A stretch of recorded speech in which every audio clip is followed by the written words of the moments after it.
माननीय सदस्य श्रीमती गनीबेन नागाजी।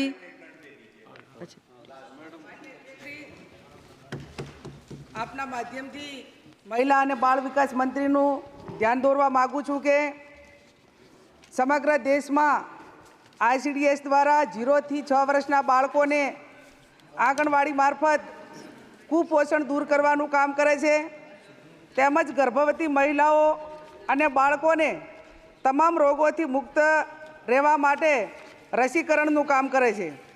માનનીય અધ્યક્ષશ્રી, આંગણવાડી કાર્યકરને હેલ્પરોને કેન્દ્ર સરકાર દ્વારા માત્ર 4500 રૂપિયા માનદ વેતન આપવામાં આવે છે, તે વધારીને 11,000 કરવામાં આવે એવી હું મહિલા અને બાળ વિકાસ મંત્રીને વિનંતી કરું છું।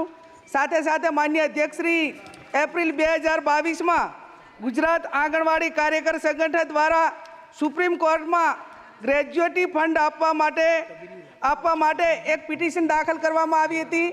માનનીય અધ્યક્ષશ્રી, તેમની માગણીને ગ્રાહ્ય રાખીને સુપ્રીમ કોર્ટે આ તમામને ગ્રેજ્યુએટી ફંડ આપવા માટે રાજ્ય સરકારને ભલામણ કરી હતી।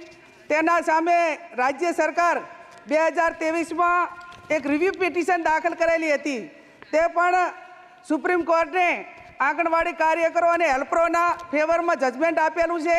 તો આ તમામ આંગણવાડી કાર્યકરોને ગ્રેજ્યુએટી ફંડ આપવામાં આવે એવી હું આપશ્રીને વિનંતી કરું છું।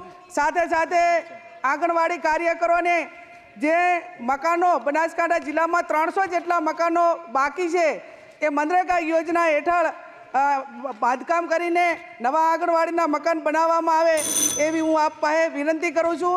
આંગણવાડી કાર્યકરોને ભારતીય જનતા પાર્ટીના સરકારમાં માત્ર ભીડ ભેગી કરવા માટે કરીને ઉપયોગ કરવામાં આવે છે, એને બદલે એમના હક અને અધિકારો આપે એવી હું આપને વિનંતી કરું છું। માનનીય